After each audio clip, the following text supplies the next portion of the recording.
This is News Fighters, where we fight the news so you don't have to. Hello, yes, welcome to News Fighters for today, Monday, May 6, 2019. I'm your host, Dilab Nihan. We're entering the final 2 weeks of the Australian federal election campaign, and yesterday was the big Labor launch in Queensland. And the ABC coverage received a surprise guest when former Labor Prime Minister Paul Keating dropped by early. Well, we are now joined by... Well, as you can see, we have former Prime Minister and former Treasurer Paul Keating joining us slightly earlier than I'd anticipated, but a delight to... There's an improvisation's good. No worries, you snuck up behind me there. Well, I've done a bit of that in my life.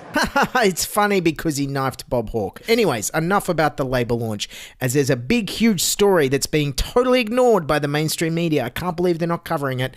Ladies and gentlemen, on the weekend, Prime Minister Scott Morrison tried to steal a baby. Cuddling babies. I'll go now. Yeah, she's out. we'll pick her up in a week. Child kidnapping is no joke, ScoMo. It's a serious issue that's already brought down a Queensland One Nation candidate. You should know that. Anyways, on to the second leaders debate. Welcome to the Sky News Courier Mail People's Forum. Yes, opposition leader Bill Shorten and Prime Minister Scott Morrison faced off Friday night in Brisbane. And of course, I have to say the thing it will most be remembered for is this. Where Bill Shorten labelled Scott Morrison a space invader. Mr. Shorten accused Scott Morrison of being a space invader. Yes, and it turns out it's actually the first time a candidate's been compared to a video game in a debate since Mark Latham was called a Street Fighter in 2004. And also in 1998 when John Howard was called Sonic the Hedgehog. Just look at the eyebrows, you'll see what I mean. Of course, the label Space Invader was in relation to Scott Morrison standing too close to Bill Shorten during this heated exchange. Well, the other day when you met a worker in Gladstone, where are you going? And they were earning $250,000 and you sidled up to him, you're having a bit of a chat to him and he complained about this, and what did you say to him? He said, oh, we'll have a look at that. You couldn't look him in the eye and tell him that you were going to increase his taxes by 2% on the 1st of July of this year. Good there? Yeah. I'm just wondering, can you look me in the eye and tell you're going to increase the taxes? You're a classic space invader. What I want to do... This was in relation to when Bill Shorten met workers at Gladstone Ports last week, and one of them asked about tax cuts for workers over $250,000 a year. It's good to see the higher wage income earners given a tax break. So a lot of the guys here do overtime. They earn $250,000 a year because they work nights. Well, we're going to look at that. Now, just a quick aside, if anyone knows if Gladstone Ports needs any wacky clips editors, please drop us a line. Anyways, the whole exchange was almost exactly identical to the famous Joe the Plumber moment from the US election in 2008. Where a plumber with a business making roughly $250,000 a year confronted Barack Obama. Except, of course, you'll remember Obama explained the reasoning behind his tax policy in detail. And the reason we're doing that is because 95% of small businesses make less than $250,000. And so what I want to do is give them a tax cut. I want to give all these folks who are bus drivers, teachers, auto workers who make less, I want to give them a tax cut. And Bill Shorten justified his tax policy by saying this. Well, we're going to look at that. Yeah, really inspiring stuff there from Bill Shorten. I can see why the media has dubbed him the Barack Obama of guys named Bill Shorten from Melbourne, who were born in 1967. Anyways, back to the debate, and Bill Shorten saw the whole Space Invader moment as just being lighthearted. A little lightheartedness never hurt a debate, did it? And the next day, Shorten followed up by releasing a video online of him playing the classic video arcade game, Galaga. Yet he enjoyed it today, reposting his last Space Invaders moment. Close enough, video game fans aren't obsessive anyway, no one will notice. Not to be outdone, on Sunday, Scott Morrison tried to get on the video game bandwagon. The other day, Bill Shorten wanted to talk about video games. Now, I was watching that Wreck-It Ralph 2 with my kids the other week. And I won't make that obvious analogy. Wreck-It Bill. You literally did it anyway, you cheater. Anyways, Wreck-It Ralph isn't a video game, it's a movie about video games. Anyways, continue with your obvious bad soundbite attempts your millions of dollars worth of advisors and consultants have given you. Who remembers Pac-Man? Anyone remember Pac-Man?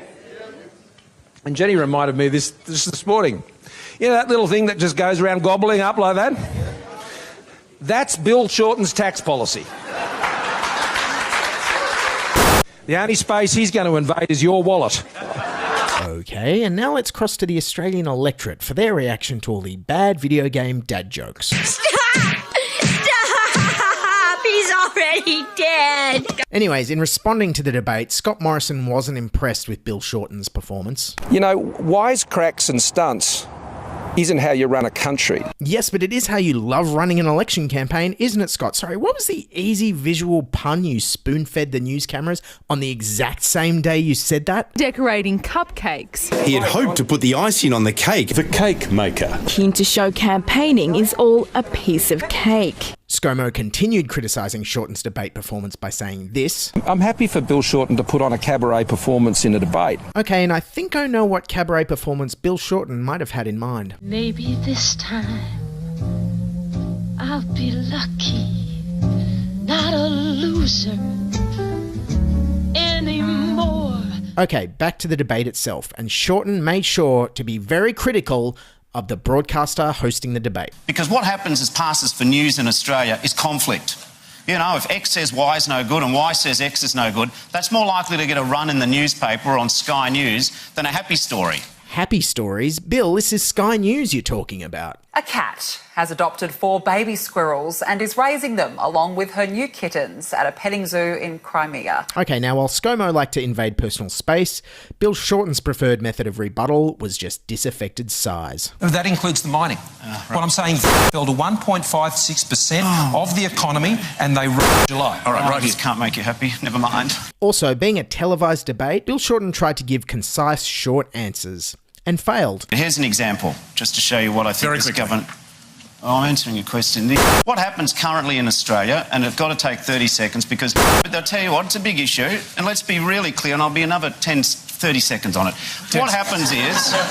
Yeah, begging for extra time there. Well, thank God Bill Shorten was never a contestant on Sale of the Century's Fast Money. The time is on the clock, 60 seconds. Time starts now. Which animal features on the national coat of arms of Denmark? Well, no, but I'll tell you what, it's a big issue, and let's be really clear, and I'll be another 30 seconds on it. Then electricity prices came up, and Bill had this very odd thing to say about getting your power bill. Your power bills go up. It's an adventure to go and open them. I mean, he's right. Who doesn't remember the classic adventure movie Indiana Jones and the quarterly electricity statement?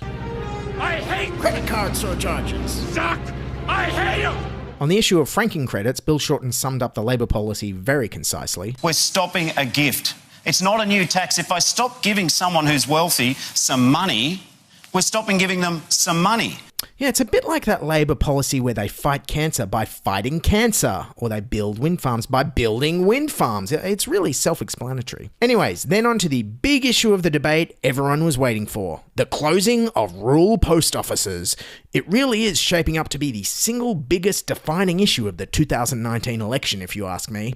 Scott Morrison, of course, said the best way to support local post offices was by cutting income tax. Our economy is more healthy when there is a lower tax burden on those who are walking in and out of post offices. Yes, and he also bragged about increasing the cost of postage for everyone. When it comes to Australia Post, one of the things our government did is we actually did increase the prices of letters and these sorts of things. Yeah, thanks, ScoMo. $15 to mail a paperback book interstate. Cheers for that. Anyways, then Shorten tried to stand up for post offices, but just got a little confused. So I think that having an Australia Post business in your local country town is a sign of health.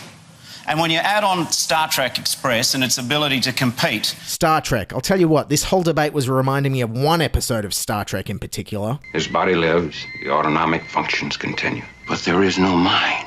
What if you double Spock's brain? His brain is gone. Yes, and despite all these flubs, at the end of the day, Bill Shorten won. The undecided voters in attendance narrowly gave the debate to the opposition leader. 43% of the audience thought Bill Shorten won. 41% gave the showdown to the PM. 16% couldn't separate the leaders. Yeah, and didn't both leaders make a big impression on the audience? Mr. Morrison answered my question. My question is to Mr. Morris. No, not Mr. Morris. Mr. Shorten. Some people say we look the same, but I don't see it myself.